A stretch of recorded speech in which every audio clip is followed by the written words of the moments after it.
नमस्कार. व्यासपीठावरील प्रख्यात अभिनेते आणि आजच्या कार्यक्रमाचे अध्यक्ष आणि मी ज्या संस्थेशी बरेच वर्ष अतिशय जवळून काम केलेलं आहे, नाशिक शिक्षण प्रसारक मंडळी, त्यांचे माझे विद्यार्थी अभिनेते गिरीश ओक किंवा डॉक्टर गिरीश ओक. त्यांना डॉक्टर म्हणताना एक वेगळा आनंद मला मिळतो, कारण डॉक्टर पेशामधली अनेक नावं अशी मला माहिती आहेत की ज्यांनी डॉक्टरकी सोडून उरलेल्या क्षेत्रांमध्ये अतिशय उत्तुंग यश मिळवलं आहे. त्याच्यापैकी ते आहेत. मी जेव्हा कॉलेजमध्ये होतो त्यावेळेला डॉक्टर जब्बार पटेल, डॉक्टर मोहन आगाशे हे आमच्या BJ मेडिकलच्या वेगवेगळ्या नाटकांच्यामध्ये सहभागी असायचे. आणि आज आपण पाहतो की ही सगळी मंडळी खूप वेगळ्या लेव्हलला या क्षेत्रामध्ये जाऊन पोचलेली आहे. तर त्यांच्यानंतरच आय थिंक डॉक्टर गिरीश ओकांचंही असंच प्रथित यश अभिनेते म्हणून सगळ्यांना निश्चित परिचय आहे. व्यासपीठावरील उरलेले मान्यवर, समोर बसलेले सर्व मान्यवर आणि बंधू भगिनींनो, जीवन गौरव पुरस्कार कोणाला दिला की त्यांनी रिटायर व्हावं असं नॉर्मली समजलं जातं. नाशिकमध्ये सगळे मिळून एक 50 कन्सल्टंट्स त्यावेळेला होते. त्या दिवसांपासून आता मी आलो त्यावेळेला नाशिकमध्ये मी चौथा ऑर्थोपेडिक सर्जन होतो आणि आता नाशिकमध्ये 250 ऑर्थोपेडिक सर्जन्स आहेत. तर ह्या वरून आपल्याला अंदाज आला असेल की जिथे 50 कन्सल्टंट असलेलं हे छोटं गाव होतं, तर आता नाशिकमध्ये आणि नाशिक रोडमध्ये मिळून 2000 पेक्षा जास्त वेगवेगळे स्पेशालिस्ट डॉक्टर नाशिकमध्ये प्रॅक्टिस करत आहेत आणि नाशिककरांची सेवा करत आहेत. तर ज्या पद्धतीने गेल्या 48 वर्षामध्ये नाशिकची वाढ झाली आहे, त्या वाढीमध्ये आपल्या प्रत्येक नागरिकाचा खूप मोठा सहभाग आहे. कुठलंही क्षेत्र असं नाही की ज्यांनी या नाशिकच्या वाढीमध्ये हातभार लावलेला नाही. म्हणजे कला क्षेत्र असू देत, मेडिकल क्षेत्र असू देत, इंडस्ट्रीज असू देत, बिल्डर्स असू देत, प्रत्येकाने या नाशिकच्या वाढीमध्ये, आणि ती वाढ होताना ती ट्यूमरसारखी ॲबनॉर्मल होऊ नये याच्याकरता मला वाटतं प्रत्येकाने खूप प्रयत्न केलेले आहेत.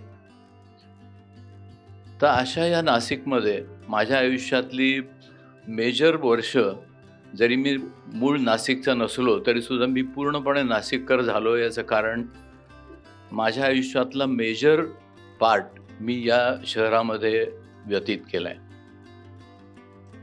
मी जेव्हा सुरू केली प्रॅक्टिस त्यावेळेला मेडिकल फील्डमध्ये सुद्धा अत्यंत कमी अशा सुविधा या शहरामध्ये उपलब्ध होत्या.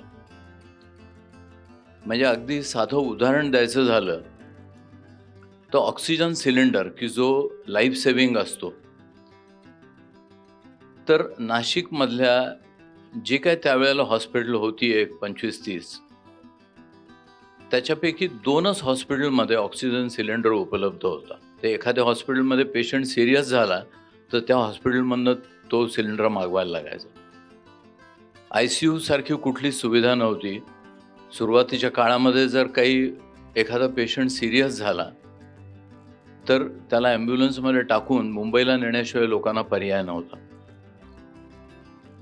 कधी कधी अगदीच जवळ जर तुमची ओळख असेल तर HLचं जे हॉस्पिटल होतं, हिंदुस्तान एरोनॉटिक्सचं, हे त्यावेळेला त्यातल्या त्यात जरा जास्त सुविधा असलेलं हॉस्पिटल होतं. तिथे जाऊन कधी कधी लोकांना आपला इलाज करून घ्यायला लागायचा.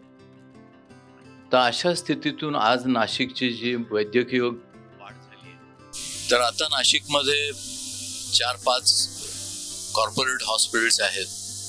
डॉक्टर्स लोकांनी एकत्र येऊन चालू केलेली अनेक कॉर्पोरेट स्टाईलची हॉस्पिटल्स आहेत आणि सर्व प्रकारच्या शस्त्रक्रिया, सर्व प्रकारच्या सुविधा असलेली नाशिकमध्ये अनेक हॉस्पिटल्स आज लोकांच्या सेवेमध्ये उभी आहेत. तर ही जी काही वाढ झाली आहे तर ही खरोखरच कौतुकास्पद आहे. आणि ह्याच्यामध्ये अनेक जे डॉक्टर्स बाहेरून आलेत त्यांचाही नाशिकच्या या वाढीमध्ये खूप सहभाग आहे. माझ्या स्वतःच्या प्रॅक्टिसमध्ये सांगायचं झालं तर मी जेव्हा नाशिकला आलो त्यावेळेला जे काही ऑर्थोपेडिक्स त्यावेळेला लेटेस्ट म्हणून मी शिकून आलो होतो, त्याच्यापैकी 80-90% गोष्टी या आता कालबाह्य झालेल्या आहेत. आणि आज जे मी प्रॅक्टिस करतो हे सगळं प्रॅक्टिस सुरू केल्यानंतर दर थोड्या दिवसांनी नवीन नवीन टेक्निक्स, नवीन नवीन वर्कशॉप्स अटेंड करून देशातल्या परदेशातल्या वेगवेगळ्या कॉन्फरन्सेस मध्ये जाऊन आपण प्रत्येक वेळेला नवीन काहीतरी शिकावं आणि ते इथे येऊन नाशिककरांच्या सेवेमध्ये आपण वापरावं, अशा पद्धतीचा ध्यास गेले 48 वर्ष मी घेतलाय. आणि त्याच्यामुळे आज 48 वर्ष झाल्यावरही अजूनही खूप उत्साहाने दिवसातून 15-16 तास काम करण्याची ऊर्जा मला मिळते.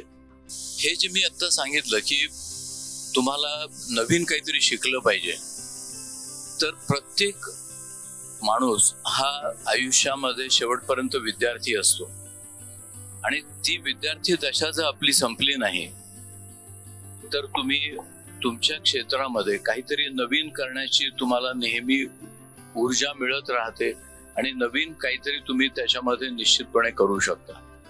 तर मला असं वाटतं या आजच्या या समारंभाच्या निमित्ताने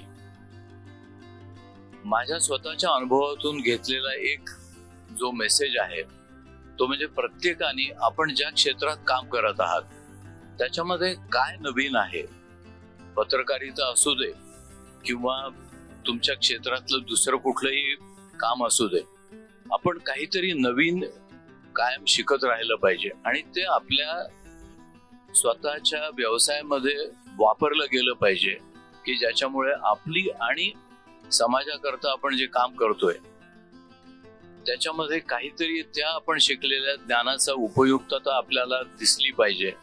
हा ध्यास प्रत्येकाने घ्यायला पाहिजे. माझ्या क्षेत्रामध्ये पुढे जाऊन मी एका शिक्षकाचा मुलगा, त्यामुळे मला शिक्षणाची आणि शिकवण्याची थोडीशी आवड होती. त्यामुळे मी 77 साली प्रॅक्टिस सुरू केली आणि 98 साली माझ्या स्वतःच्या हॉस्पिटलला एक ऑर्थोपेडिक्स मधली पोस्ट ग्रॅज्युएट इन्स्टिट्यूट म्हणून आपल्या राज्य पातळीवरती मला मान्यता मिळाली. आणि त्याच्या पुढे 2006 पासून नॅशनल बोर्ड ऑफ एक्झामिनेशन म्हणून जी DNB नावाची डिग्री दिली जाते, तर त्याच्याकरता पण आमच्या हॉस्पिटलला मान्यता मिळाली. तर नाशिकमध्ये अशा टाईपच्या पोस्ट ग्रॅज्युएट प्रायव्हेट हॉस्पिटलला मान्यता मिळणारा आमचं हॉस्पिटल ह्या एकच त्यावेळेला एक हॉस्पिटल होतं. आणि DNB ही अतिशय कठीण परीक्षा असते, तर त्याच्याकरता सुद्धा हॉस्पिटलला आम्हाला मान्यता मिळाल्यामुळे एक आम्हाला नवीन उत्साहाने पुढे काम करण्याची त्याच्यामुळे इच्छा निर्माण झाली. तर 1998 पासून तर आता 2025 पर्यंत ऑलमोस्ट 90 ऑर्थोपेडिक सर्जन्स आम्ही आमच्या हॉस्पिटलमधनं शिकवून त्यांना ट्रेन करून समाजाकरता उपयोगी पडावेत म्हणून आम्ही त्याला शिकवून बाहेर पाठवलेलं आहे. आणि ते सर्व महाराष्ट्रामध्ये, महाराष्ट्राच्या बाहेर वेगवेगळ्या ठिकाणी पसरलेले आहेत. आपण जे काही मिळवतो, या नाशिक शहराने मला खूप काही दिलंय.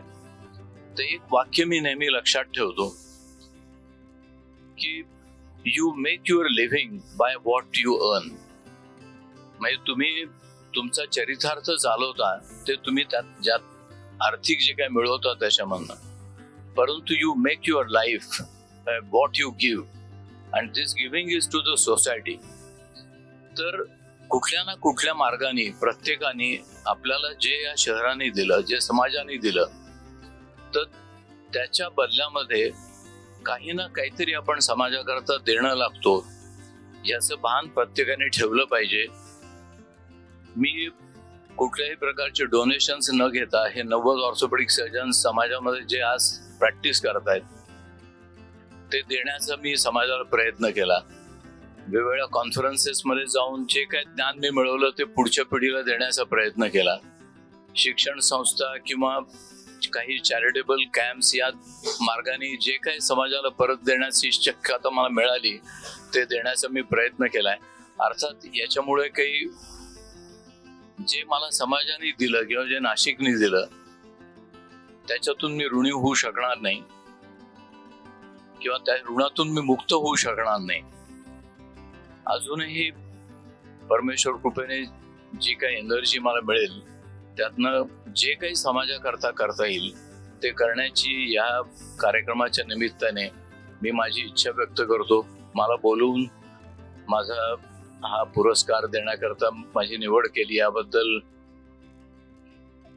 नाशिककर आणि महानगर ग्रुप यांचा मी आभार मानतो आणि माझे 2 शब्द संपवतो.